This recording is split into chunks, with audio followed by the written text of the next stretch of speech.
नमस्कार, आप देख रहे हैं सी न्यूज भारत। मैं हूं आपके साथ ज्योति श्रीवास्तव। वक्त है न्यूज बुलेटिन का, जिसमें हम जानेंगे कि झारखंड में स्वास्थ्य कर्मी किन मांगों पर अड़ी, एटा में यातायात नियमों को लेकर पुलिस क्या कार्यवाही कर रही है और शहडोल में आउटसोर्स कर्मचारियों ने क्यों की भूख हड़ताल। इन तमाम खबरों पर करेंगे विस्तार से चर्चा। तो आइए शुरू करते हैं जिलेवार खबरों का सिलसिला।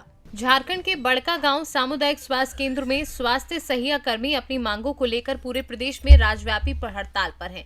इसी राज्यव्यापी हड़ताल के तहत बड़का गांव प्रखंड भर के स्वास्थ्य सहिया कर्मी भी सामुदायिक स्वास्थ्य केंद्र बड़का गांव में पिछले 23 जनवरी से विभिन्न मांगों को लेकर हड़ताल पर हैं, जिसमें उनकी मुख्य मांगे हैं स्वास्थ्य सहिया कर्मी को दी जाने वाली प्रोत्साहन राशि समाप्त कर 18,000 रुपए प्रति माह मानदेय देने, डाटा एंट्री के लिए मोबाइल व मोबाइल खर्च देने समेत कई मांगे कर रहे हैं। वहीं इन मांगों के हड़ताल पर जाने से गांव में स्वास्थ्य व्यवस्था प्रभावित हो रही है। स्वास्थ्य सहिया लोगों का कहना है, आइए आपको सुनवाते हैं। 2005 से लगातार काम कर रहे हैं। 2015 तक फ्री सेवा किए। 16 में हम लोग को 1,000 रुपया प्रोत्साहन राशि दिया गया। उसके बाद में 16 से 20 तक हम लोग को 1,000 दिया गया और 20 में 2,000 रुपया प्रोत्साहन राशि के रूप में मिलता है, वो भी मानदेय के रूप में नहीं। वो जो प्रोत्साहन राशि मिलता है उसको हम लोग को मानदेय दिया जाए और अस्थायीकरण घोषित किया जाए और हम लोग को से सहिया कार्य करते आ रही है उसको सरकारी कर्मचारी घोषित किया जाए और स्वास्थ्य बीमा उसको सहिया दीदियों को किया जाए और मोबाइल में जो हम लोग को काम करने के लिए मिलता है, डाटा एंट्री करने के लिए, वो मोबाइल दिया जाए। जो परिचय दे दीजिए। मेरा नाम चिंता देवी हुआ, चौबदार बलिया क्लस्टर से। के सरकार से यही मांग है कि हमारी मांग को जो है से पूरा करे, हम लोग के अस्थायीकरण करे और मानदेय के रूप में दे। जो हम लोग के देना है प्रोत्साहन राशि नहीं दे, लॉलीपॉप दे करके हम लोग के ठगने के काम सरकार हम लोग के नहीं करे और हम लोग के मानदेय दे। क्योंकि हम लोग 2005 से काम कर रहे हैं भैया, 2005 से सेवा हम लोग किए हैं और 2016 तक के निःशुल्क सेवा थी, 15 तक के किए हैं और 16 में जो है से 1,000 रुपया प्रोत्साहन राशि के रूप में हम लोग के सरकार दी है और 16 से फिर 2019 में 1,000 रुपया और बढ़ाई है। बताइए 2,000 रुपया में हम लोग अपना घर चलाएंगे कि बाल बच्चा के खर्चा चलाएंगे कि पढ़ाई लिखाई करेंगे कि हम लोग के मतलब कि आने जाने का भाड़ा में खर्च होगा कि हम लोग के मोबाइल में जो है से पैसा डालेंगे, डाटा एंट्री करेंगे। बताइए 2,000 में क्या होगा। इस जमाना में आदमी शॉपिंग करने जाता है तो 2,000 का 5,000 रुपया मार्केटिंग करके आ जाता है 1 घंटा में। हम लोग 1 महीना मेहनत करेंगे, घर घर जा कर के किशोरी लड़की को जो है से देखते हैं, उसको जो है से मतलब कि प्रोत्साहन करते हैं, बैठक करवाते हैं, जागरूक कराते हैं, उसका समस्या से अवगत कराते हैं और उसको जो है से मतलब कि आयरन की गोली खिलाते हैं। फिर उसको शादी यानी कि किशोरी लड़की से हम लोग मतलब कि जब शादी हो जाता है उसके बाद में फिर उनका बच्चा होते हैं, उनका बच्चा के 5 साल तक ले टीकाकरण कराते हैं। जब हम लोग टीकाकरण कराते हैं तो घर घर जा करके लाते हैं, बहुत प्रोत्साहित करते हैं, दीदी चलिए आपका बच्चा स्वस्थ रहेगा, टीकाकरण करा लीजिए, बीमार नहीं पड़ेगा, टीबी रोग से बचेगा आपका बच्चा, गलघोटू से बचेगा बच्चा आपका। और हम लोग जा करके उसको घर घर प्रेरित करके लाते हैं, आंगनबाड़ी में ला करके टीकाकरण कराते हैं। बच्चा को बुखार आ जाता है तो हम लोग के बोलते हैं कि दीदी कैसा टीका दिला दिए, बुखार आ गया। हम लोग के नहीं फ़ोन करते हैं, हम लोग के फ़ोन करके परेशान करते हैं, रात हो या दिन हो कभी भी हम लोग के परेशान करते हैं कि दीदी ऐसे हो गया, मेरा बच्चा वैसे हो गया। हम लोग गांव में अपना समस्या को समझते हुए सरकार के निगरानी में नहीं समझ में आ रही है कि कितना मेहनत हम लोग सही कर रहे हैं। हम लोग का एक दैनिक मजदूरी के जैसा भी हम लोग के कुछ नहीं दिया जा रहा है। बताइए हम लोग अपना। मेरा नाम मंजू देवी है और हम चौबदार बलिया से हैं। पर प्रखंड स्वास्थ्य चिकित्सक केंद्र के बाहर बैठे हैं तो आपको आवेदन सौंपे, इस पर क्या कहेंगे? आवेदन हम लोग लिए हैं, आवेदन अग्रसारित कर दिए हैं सिविल सर्जन साहब को। बाकी सरकार उनका मांग को देख रही है, आश्वासन तो दिया जा रहा है, देखते हैं आगे क्या होता है। हड़ताल में काम मेरा फील्ड का काम थोड़ा स्लो डाउन हो गया। बाकी और मरीजों का देख रेख मरीज का देख रेख हो रहा है, हाँ स्वास्थ्य केंद्र में हो रहा है, यहाँ कोई दिक्कत नहीं है। अपना परिचय सर। डॉक्टर BN प्रसाद, MOIC बड़कागांव हॉस्पिटल। झारखंड से सीनू संवाददाता सुनील साहू की रिपोर्ट। खबर एटा से है, जहां SSC उदय शंकर सिंह के निर्देश पर कोतवाली नगर पुलिस ने पैदल मार्च निकाला। पैदल मार्च के दौरान बाइक पर सवार 3 सवारी बिना हेलमेट शराब पीकर चलाने वालों पर सख्त कार्यवाही की जा रही है। एटा के हर चौराहे पर पुलिस ने चेकिंग की। कुछ लोगों के चालान भी काटे गए, वहीं कुछ लोगों को हिदायत देकर छोड़ दिया गया। इस कार्यवाही के द्वारा इंस्पेक्टर राजेश चौहान गोदाम, चौकी प्रभारी संजय सिंह, साथ में मोबाइल पुलिस स्टाफ मौजूद रहा। एटा से सीनू संवाददाता कौशल प्रताप सिंह की रिपोर्ट। खबर एटा से है, जहां रिजोर थाना के शिकोहाबाद रोड पर ईशान नदी में एक शव तैरता मिला, जिसके बाद युवक का शव मिलने से हड़कंप मच गया। जिसके बाद हत्या कर शव को नदी में फेंकने की आशंका जताई जा रही है। जिसके बाद आक्रोशित परिजनों ने सड़क पर जाम लगाकर हंगामा भी काटा। इस पूरे घटनाक्रम के बाद पुलिस आक्रोशित परिजनों को समझाने में जुटी हुई है।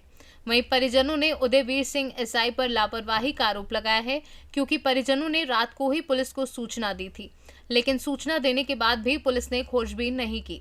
एडिशनल SP धनंजय सिंह कुशवाहा मौके पर पहुंचे और ग्रामीणों को समझा बुझाकर जाम खुलवाने का प्रयास करते रहे, लेकिन परिजन शव को नदी से निकालकर थाने पर ले जाने के लिए अड़े हैं। जिसके बाद SSP सहित कई अधिकारी मौके पर मौजूद हैं। एटा से सीनू संवाददाता कौशल प्रताप सिंह की रिपोर्ट। मध्य प्रदेश के रीवा जिले में नगर पुलिस अधीक्षक शिवाली चतुर्वेदी के नेतृत्व में CSP कार्यालय के सामने CM हेल्पलाइन का निराकरण किया गया। रीवा CSP के द्वारा लोगों की समस्याओं को सुना गया, साथ ही संबंधित थाने को निराकरण करने के लिए निर्देशित किया गया।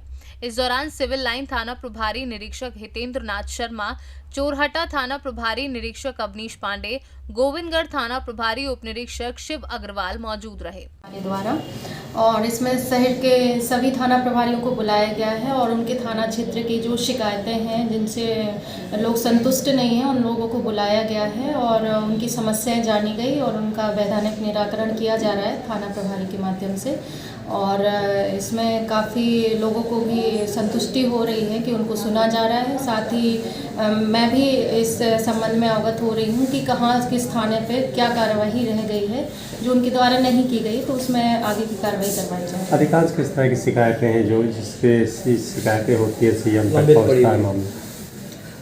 शिकायतें ऐसा तो नहीं कह सकते कि किसी एक मामले से संबंधित है। कुछ शिकायतें चोरी के जो पुराने मामले हैं जिनमें चोरियां नहीं खुल पाई हैं, या कुछ ऐसे मर्ग हुए हैं जो कि लोगों को लगता है कि वो उसमें कार्रवाई होनी चाहिए थी पर उनमें नहीं हो पाई है। और कुछ शिकायतें जैसे स्कूटी चोरी या मोटरसाइकिल चोरी से संबंधित हैं और कुछ संपत्ति संबंधी मामले ज़्यादा हैं अपने पास। तो इसमें भी पुलिस से लोग एक्सपेक्ट कर रहे हैं कि पुलिस कार्रवाई करेगी, तो उनको समझाया गया कि इसमें संबंधित विभाग से आप जाकर संपर्क करें। सबसे ज़्यादा शिकायत किस थाने में लंबित है? सबसे ज़्यादा शिकायतें चोरहटा और कोतवाली क्षेत्र से लंबित हैं। रीवा से सीनू संवाददाता अर्जुन तिवारी की रिपोर्ट। आए दिन विवादों में रहने वाला शहडोल मेडिकल कॉलेज में वेतन न मिलने से आउटसोर्स कर्मचारी गुरुवार की सुबह से ही भूख हड़ताल पर बैठे रहे। आउटसोर्स कर्मचारियों ने भूख हड़ताल में बैठने से पहले मेडिकल कॉलेज के डीन एवं संबंधित अधिकारियों को लिखित सूचना दी और गुरुवार को सुबह से ही भूख हड़ताल में बैठकर अपनी मांगों के लिए विरोध जता रहे हैं। कर्मचारियों ने अपने दिए पत्र में उल्लेख किया है कि माह दिसंबर का वेतन भुगतान आज दिनांक तक नहीं हो पाया है, जिससे अपने परिवार का पालन पोषण एवं दैनिक दिनचर्या को चलाने में बहुत कठिनाइयों का सामना करना पड़ रहा है। बावजूद सभी कर्मचारी संस्था में निरंतर सेवाएं दे रहे हैं। आउटसोर्स कर्मचारियों का कहना है कि अगर जल्द से जल्द संस्था कोई ठोस कदम नहीं उठाती तो इसकी पूरी की पूरी जिम्मेदारी संस्था की होगी। क्या कहना है इन लोगों का, आइए सुनते हैं। सैलरी को लेकर ही है ना, हम लोग की सैलरी रुकी हुई है सर। पहले टाइम से आ जाता था तो ठीक लगता था, काम करने में भी सही सहूलियत होती थी। अभी कितने दिन से नहीं आई सर? 2 महीने पूरे बीत चुके हैं, नहीं आई सैलरी। पिछली बार भी 1 महीने बीतने के बाद मतलब 1.5 महीने हो गया था तब आई थी सैलरी। 1 महीने दिसंबर जनवरी सर, अभी दिसंबर जनवरी की रुकी हुई है सैलरी हम लोग की। आपकी मांगी जब तक पूरी नहीं होगी तो सर नहीं करेंगे काम। सर कैसे करेंगे बताइए ना, हर चीज़ की परेशानी हो रही है, किराया भी तो नहीं है। क्या नाम है आपका? मेरा नाम अर्चना चौधरी सर, एसएनसी स्टाफ में वार्ड आया हूँ। आई हमारी तो बहुत प्रॉब्लम हो रही है सर। आने का किराया नहीं है, ना रूम भाड़ा देने के लिए है, गैस भी ख़त्म हो गया है, खाने की भी समस्या हो रही है सर। सर ऐसे ही सर अपने जो सर हैं उनसे बोले हैं, 23 तारीख को आप कर चुके हैं। आपकी मांगे पूरी नहीं हुई तो क्या करेंगे? सर जब तक नहीं मिलेगी तो काम अभी नहीं करेंगे। क्या नाम है आपका? नीलम। शहडोल से सीनियर संवाददाता रजनीश शर्मा की रिपोर्ट। खबर झांसी से है, जहां सत्संग भवन में संत दीनबंधु दादसी महाराज ने सत्संग और श्रीमद् भागवत की महिमा का वर्णन किया। झांसी नगर गुरसराय के मोहल्ला मातवाना में सत्संग भवन में तुलसी सत्संग समिति द्वारा करीब 1 साल से सत्संग और पुराणों की कथा का श्रवण किया जा रहा है। आज सत्संग भवन श्रीमद् भागवत कथा पंडित निर्मल शर्मा के मुखारबिंद से सुनाई जा रही थी। उसी समय मलूक पीठ के संत दीनबंधु दास जी महाराज पधारे। इस प्रकार के धार्मिक आयोजन को देखकर उन्होंने तुलसी सत्संग समिति के सभी सदस्यों की सराहना की। साथ ही उन्होंने कहा कि जीवन में सत्संग कई जन्मों के पुण्य के प्रभाव से प्राप्त होता है। इस दौरान चकाडोरी सरकार के महंत राकेश दास जी, नितुल व्यास, उमाशंकर विद्वार, राघव दीक्षित, गुलाब राय शर्मा, प्रमोद पस्तोर, हेमंत दीक्षित, संजू घोष, पुष्पेंद्र पाराशार आदि लोग उपस्थित रहे। झांसी से सीनू संवाददाता आशुतोष गोस्वामी की रिपोर्ट। पाकुड़ में सेंगल अभियान के राष्ट्रीय अध्यक्ष से पूर्व लोकसभा सांसद सालखन मुर्मू पाकुड़ पहुंचे, जहां उन्होंने पाकुड़ परिसदन में प्रेस कॉन्फ्रेंस की। इस दौरान उन्होंने जेएमएम सरकार पर निशाना साधा। उन्होंने कहा कि जेएमएम सिर्फ आदिवासी से वोट लेकर आदिवासी को धोखा दे रही है। आगे उन्होंने कहा कि मैं भाजपा का बी टीम नहीं ए टीम हूं। अगर केंद्र सरकार सरना कोड लागू करती है तो 2024 में हम सब खुलकर भाजपा को समर्थन करेंगे। पूर्व सांसद ने और क्या कुछ कहा, आइए आपको सुनवाते हैं। और इस समय आदिवासी सेंगेल अभियान जो झारखंड, बंगाल, बिहार, उड़ीसा और असम के आदिवासी बहुल जिलों में आदिवासियों के सामाजिक, राजनीतिक, धार्मिक सशक्तिकरण का काम कर रहा है। मैं उसका राष्ट्रीय अध्यक्ष हूँ। तो आज इस प्रेस कॉन्फ्रेंस के माध्यम से हम 3 चीज़ बताना चाहते हैं। पहला कि झारखंड प्रदेश बने 22 साल हो गया, किसी पार्टी, किसी सरकार ने स्पष्ट स्थानीय नीति, आरक्षण नीति, नियोजन नीति अभी तक नहीं बना सका है। इसका खामियाजा यहाँ शिक्षित बेरोजगारों को भुगतना पड़ रहा है। तो ये बड़ा दुखद स्थिति है। इसके लिए आदिवासी सेंगेल अभियान की तरफ से हम लोगों ने एक फॉर्मूला, एक समाधान मूलक प्रस्ताव प्रस्तुत किया है। वो ये है कि झारखंड सरकार के पास जितनी भी सरकारी या गैर सरकारी नौकरियां हैं, उसका 90% हिस्सा ग्रामीण क्षेत्रों को आवंटित करना चाहिए। 10% हिस्सा शहरी क्षेत्र अर्थात शहरी निकाय का जो क्षेत्र होता है, और ग्रामीण क्षेत्रों की उस आवंटित नौकरियों को प्रखंड वाइज आबादी के अनुपात से कोटा बना दिया जाए। जो प्रखंड थोड़ा बड़ा है ज़्यादा होगा, जो थोड़ा छोटा होगा कम होगा। और उस प्रखंड दूसरा बिंदु हमारा है मारंगबुरु। झारखंड के गिरिडीह में पारसनाथ पहाड़ है, वो हम आदिवासियों का ईश्वर है, मारंगबुरु है। और वहाँ पर 1911 साल में जैन भर से संताल आदिवासियों का मुकदमा चला और वो इंग्लैंड तक गया। अंग्रेजों के समय में जो सुप्रीम कोर्ट था उसको प्रिवी काउंसिल कहते हैं, वहाँ भी फैसला हुआ इस पर पहला अधिकार आदिवासी संतालों का है। और वहाँ हमारा जूग जाहिर थान अर्थात पूजा स्थल भी है। साल में एक बार संताल लोग पारसनाथ पहाड़ में धार्मिक, सांस्कृतिक शिकार या सेंद्रा करते हैं। उस पहाड़ के इर्द गिर्द 120 गांव है संतालों का। और रेवेन्यू रिकॉर्ड्स में भी, रिकॉर्ड ऑफ राइट्स में पहाड़ 15 भागों में बटा है और सबके खतियान में आदिवासी का नाम लिखा है। तो हम लोग का कहना है, अरे आदिवासी का भी भगवान है, उसका भी धर्म है, उसका भी धार्मिक आस्था विश्वास है। तो उस पर भारत सरकार ने भी, झारखंड सरकार हेमंत सोरेन ने 5 जनवरी 2023 को लिख के भारत सरकार को दे दिया इस पर केवल और केवल जैन धर्म वालों का अधिकार है। तो हम लोग का आदिवासी, हमारा सरना धर्म, हमारा मरण गुरु, हमारा धार्मिक आस्था कहाँ गया? तो हेमंत सोरेन ने हमारे धर्म को, हमारे ईश्वर को बेचा है। और उसके पहले गुरुजी शिबू सोरेन भी झारखंड को 3.5 करोड़ में बेचा 1993 में। अभी गोड्डा जिले में जो तालझरी गांव है, लालमटिया थाना, जहां 19 जनवरी 2023 से बुलडोजर लगा के जागरण आदिवासियों का जमीन छीना जा रहा है, लूटा जा रहा है। और वहां का स्थानीय एमएलए कौन है? जेएमएम का लोबिन हेम्ब्रो। स्थानीय एमपी कौन है? जेएमएम का विजय हंसदा। और स्थानीय सीएम आदिवासी हेमंत सोरेन। तो ये भी पर्दाफाश हो जाता है, ये जेएमएम के एमएलए एमपी मुख्यमंत्री आदिवासी के नाम से वोट लेते हैं और आदिवासियों को धोखा दे रहे हैं। भाजपा को हम साथ देना चाहते हैं, दे रहे हैं। इसमें बी टीम सी टीम नहीं, हम सीधे भाजपा के साथ हैं, बशर्ते भाजपा हमको सरना धर्म कोड दे दे। मैंने महामहिम राष्ट्रपति का फोटो लगाया है, माननीय प्रधानमंत्री का भी लगाया है। क्यों? कि हमको 2023 में सरना धर्म कोड चाहिए, क्योंकि 2024 में चुनाव है और ये सरना धर्म कोड कोई दे सकता है तो भारत सरकार ही दे सकता है, माननीय राष्ट्रपति और माननीय प्रधानमंत्री जी ही। और इधर जेएमएम, कांग्रेस, लालू पार्टी और जितने भी हैं, ये तो आदिवासियों को बेचने का काम कर रहे हैं। पहले नियोजन नीति फुस हो गया, अब स्थानीय नीति भी फुस हो गया। तो लोहा को लोहा काटे की तर्ज पर जेएमएम का मुकाबला यदि सालखन मुर्मू को करना होगा तो हम तो एक सामाजिक संगठन है आदिवासी सेंगेल अभियान, तो हमको बीजेपी का सहयोग लेना पड़ेगा। महामहिम राष्ट्रपति हमारे बीच में से हैं, 75 वर्षों के बाद पहली बार एक आदिवासी संताल महिला राष्ट्रपति बनी है। उनसे हमारे खास ताल्लुकात भी हैं, उनसे हमारी बातचीत भी अभी हाल में हुई है। वो सहमत हैं कि सरना धर्म कोड मिलना चाहिए आदिवासियों को। तब हम क्या करेंगे?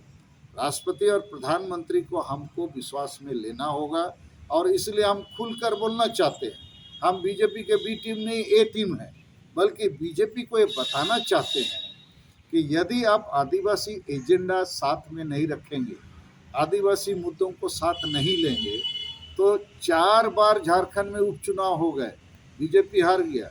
अभी रामगढ़ में उपचुनाव होगा। जो हालात हैं, फिर जेएमएम या उनकी जो पार्टी की तरफ से उम्मीदवार होगा वो जीतेगा, क्योंकि ये जितने भी लूट झूठ भ्रष्टाचार में शामिल हैं, तो आदिवासी जो है भोला भाला आदमी है, 32-36 समझता नहीं है। अब बीजेपी पार्टी उस दिशा में, जैसे मैंने कहा, मोदी जी का डंका पूरे देश दुनिया में बजता है, यहाँ आके फुस हो जाता है। तो आपके सवाल के उत्तर में मेरा यही कहना है, आखिर आदिवासी को किसी को तो वोट देना होगा ना। तो जेएमएम को, कांग्रेस को इत्यादि को वोट बहुत दिया, उसके बदले मिला क्या? तो इसलिए हम बीजेपी को वोट देने के लिए तैयार हैं, बल्कि खुला हमारा ऑफर है कि सरना धर्म कोड दो। झारखंड से सी न्यूज संवाददाता अभिषेक तिवारी की रिपोर्ट। पाकुड़ जिला में अपनी स्थानीयकरण की मांग को लेकर अनुबंध स्वास्थ्य लगातार धरने पर है। दरअसल जिले भर के सभी अनुबंध स्वास्थ्य कर्मी, ANM, JNM, lab technician, x-ray technician सभी अपने स्थानीयकरण को लेकर सदर अस्पताल परिसर में अनिश्चितकालीन हड़ताल पर बैठी हुई हैं। उनका साफ तौर पर कहना है कि जब तक हमारी मांगे पूरी नहीं होती तब तक हड़ताल जारी रहेगी। वहीं अनुबंध स्वास्थ्य कर्मी के समर्थन में स्थायी स्वास्थ्य कर्मी 1 दिन का कलमबंद हड़ताल किया है, जिससे ओपीडी पूरी तरह से बंद है। वहीं स्थायी स्वास्थ्य कर्मी का कहना है कि इनकी मांगे जायज हैं, जल्द से जल्द सरकार इनकी मांगे पूरा करे। अध्यक्ष झारखंड चिकित्सा एवं जन स्वास्थ्य कर्मचारी संघ नीलू मुर्मू का क्या कहना है, आप खुद ही सुनिए। वो है नियमितीकरण करने का। ये सभी कर्मचारी अपने 16-17 साल से कार्य कर रहे हैं, सेवा दे रहे हैं और कोरोना काल के समय भी हम लोगों ने पूरी सेवा की है, जिससे कोरोना जैसी बीमारी को हम लोग कम किए हैं। फिर भी सरकार इनकी तरफ अपने ध्यान नहीं आकृष्ट कर रहे हैं और अभी भी हमारे बहुत सारे कर्मी की तबीयत बहुत ज़्यादा बिगड़ी हुई है, जिससे हम सभी कर्मचारी बहुत आक्रोशित हैं। और आज हम लोग चिकित्सा जन स्वास्थ्य कर्मचारी संघ जितने भी परमानेंट स्टाफ है नियमित स्टाफ है, एक दिन की कलमबंद हड़ताल पर है। और आगे भी राज्य स्तर से जैसे हम लोग का होगा कि इन लोग का मांगे पूरी नहीं हो रही है, तो आगे भी हम लोग इस तरह के हड़ताल पे आंदोलन पर जाने के लिए तत्पर रहेंगे। झारखंड से सीनू संवाददाता अभिषेक तिवारी की रिपोर्ट। खबर कानपुर से है, जहां इरफान सोलंकी को महाराजगंज जेल से लेकर पुलिस कानपुर कोर्ट पहुंची। बता दें कि कानपुर में कई सालों से रह रहे बांग्लादेशी मूल निवासी रिजवान को इरफान सोलंकी ने भारतीय होने का सर्टिफिकेट दिया था। कानपुर से सीनू संवाददाता रोहित की रिपोर्ट। मुजफ्फरपुर जिले में व्याप्त प्रशासनिक भ्रष्टाचार एवं गरीबों पर हो रहे जोर जुल्म के खिलाफ गुरुवार को टीम अजीत कुमार ने काटी प्रखंड मुख्यालय पर विशाल आक्रोशपूर्ण जन प्रदर्शन किया। इस मौके पर टीम अजीत कुमार ने प्रशासनिक भ्रष्टाचार व गरीबों के साथ हो रहे जोर जुल्म के खिलाफ आर पार की लड़ाई लड़ने का भी ऐलान किया। इससे पूर्व काटी रातल मैदान में प्रखंड के विभिन्न गांव से हजारों की संख्या में लोग इकट्ठा होकर पूर्व मंत्री अजीत कुमार के नेतृत्व में जुलूस निकाला। जुलूस में शामिल लोग काटी प्रखंड मुख्यालय के विभिन्न मार्गों से गुजरकर सरकार व प्रशासन विरोधी नारा लगाते हुए प्रखंड मुख्यालय पहुंचकर जोरदार प्रदर्शन किया। प्रदर्शन के उपरांत प्रखंड मुख्यालय पर टीम अजीत कुमार के अध्यक्ष इंद्रमोहन झा की अध्यक्षता में प्रतिबोध सभा का आयोजन किया गया। इस मौके पर लोगों को संबोधित करते हुए पूर्व मंत्री अजीत कुमार ने कहा कि आज संपूर्ण जिला प्रशासनिक भ्रष्टाचार से त्रस्त हो गया है। बिना रिश्वत दिए कहीं कोई काम नहीं हो रहा है। इस अवसर पर टीम अजीत कुमार ने सत्ता व शासन के समक्ष खुला मांग पत्र पेश किया है। भ्रष्टाचार और गरीबों पर हो रहे लगातार हमला के खिलाफ टीम अजीत कुमार द्वारा अभूतपूर्व और विशाल प्रदर्शन कांटी प्रखंड मुख्यालय पर किया गया। हमारा मांग था कि प्रखंड, अंचल और नगर परिषद के कार्यालय से प्रशासनिक भ्रष्टाचार बंद करो। गरीबों के घर पर तारी शराब के नाम पर जो पुलिस घुस रही है उस पर रोक लगाओ और तारी को उत्पाद नीति से बाहर करो। नगर परिषद में नगर क्षेत्र के गरीबों का आवास 2018 से लंबित स्वीकृत हो गया, लेकिन जो आदमी रिश्वत नहीं दिया कार्यपालक पदाधिकारी को और कार्यालय को, उसको अभी तक सरकारी आवास नहीं मिला। खासकर राशन कार्ड और वृद्धावस्था पेंशन, बास्किट पर्चा, जमीन का बंदोबस्ती सहित कई ऐसे जन सरोकार का मामला है जो बड़े पैमाने पर लंबित है। सब तो सब कन्या विवाह में जो गरीब के बच्ची का शादी होता था और 5,000 रुपया उसको आर्थिक सहायता गवर्नमेंट करती थी, 2013 से योजना का हजारों आवेदन पड़ा हुआ है, एक पैसा 2013 से नहीं मिला। कुल मिलाकर गरीबों का बात तो नेता लोग और सरकार और प्रशासन कर रही है, लेकिन सबसे ज्यादा गरीब पर हमला इस जिला में मुजफ्फरपुर और वैशाली में हो रहा है। तो आज हम लाठी जुलूस निकालकर प्रशासन को चेतावनी दे दिया कि 15 दिन के अंदर में व्यवस्था में बदलाव करो।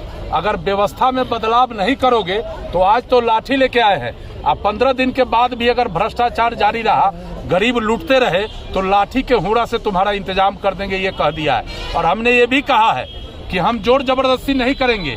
हम संविधान के द्वारा जो अपने हक के लिए लड़ाई लड़ने का जो अधिकार संविधान से प्राप्त है, हम उसी के तहत काम करेंगे। तुम कालाबाजारी कर रहे हो, तुम गरीब को लूट रहे हो। अब गरीब पूरी तरह तंग तबाह परेशान हो गए हैं। अगर तुम इस पर नियंत्रण नहीं करोगे तो हम तुम्हारे मुंह में कालिक पोतने का भी काम करेंगे।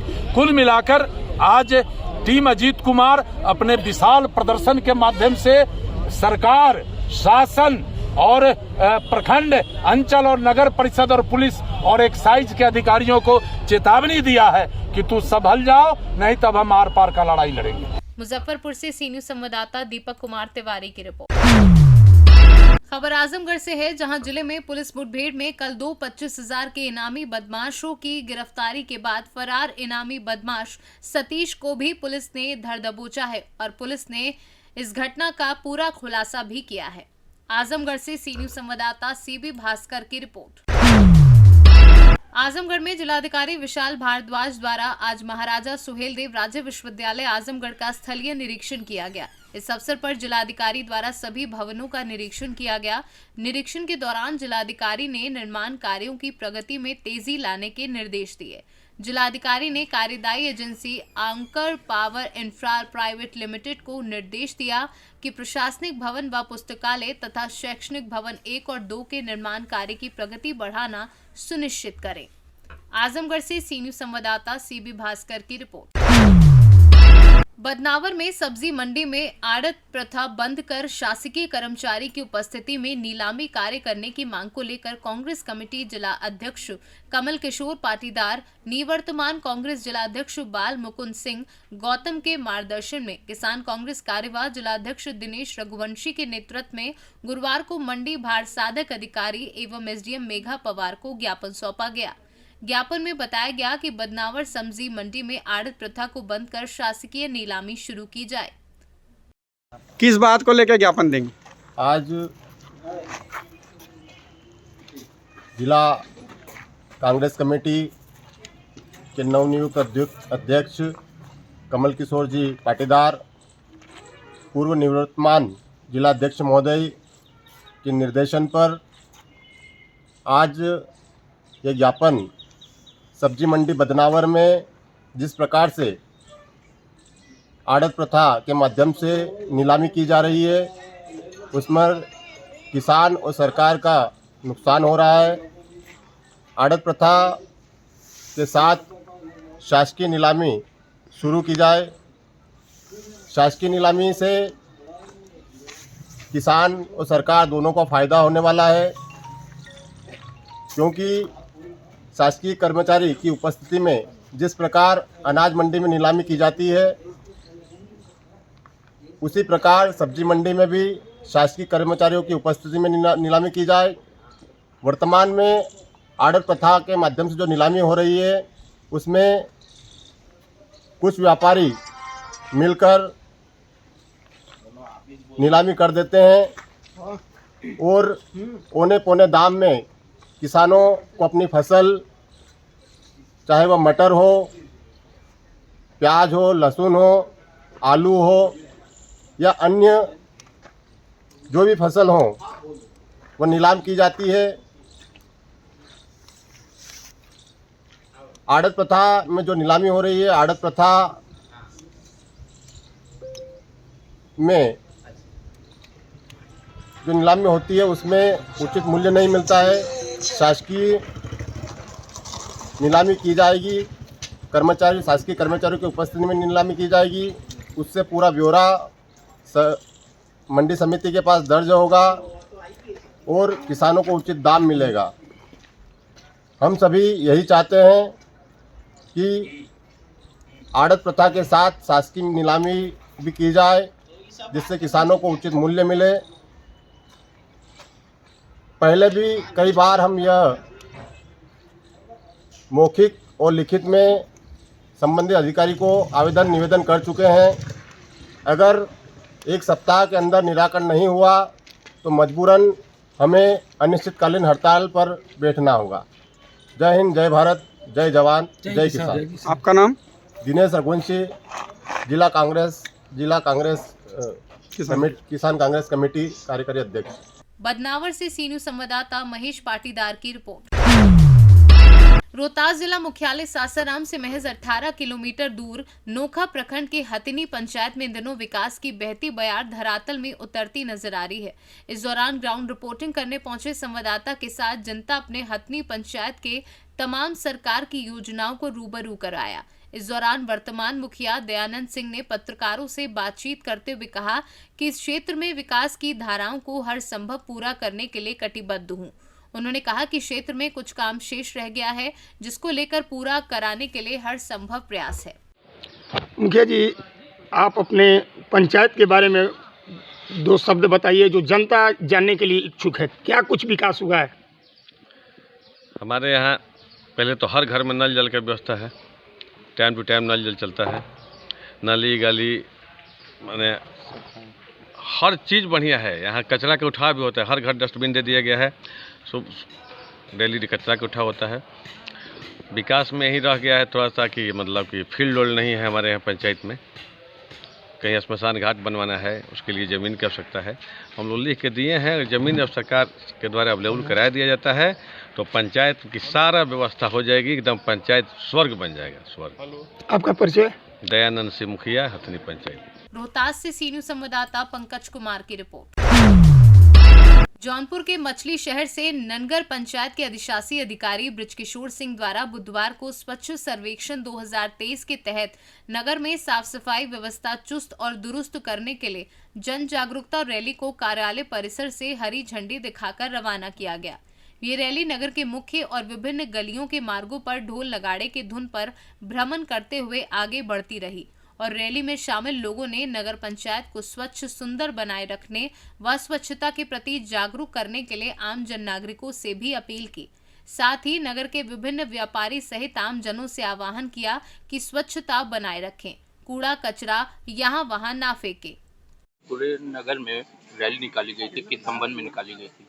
जैसा कि आप जानते हैं कि हमारे नगर पंचायत के कर्मचारियों द्वारा डोर टू डोर कूड़ा कलेक्शन किया जाता है, लेकिन अभी जो जनमानस में है तो वो जो एट सोर्स सेग्रेशन करना है, मतलब कि जहाँ कूड़ा का उत्पादन है वहीं पे कूड़े को अलग करना है, अर्थात लोगों को अपने घरों में गीला कूड़ा और सूखा कूड़ा दोनों अलग अलग रखना है।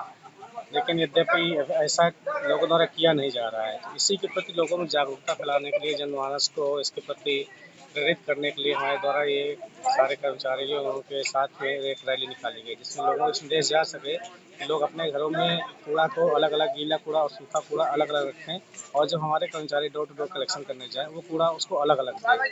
कूड़ा को अलग अलग देने से हमारे नगर में जो कूड़े का भंडार लगता जा रहा है उसको कम करने में, उससे निजात दिलाने में हमें मदद मिलेगी।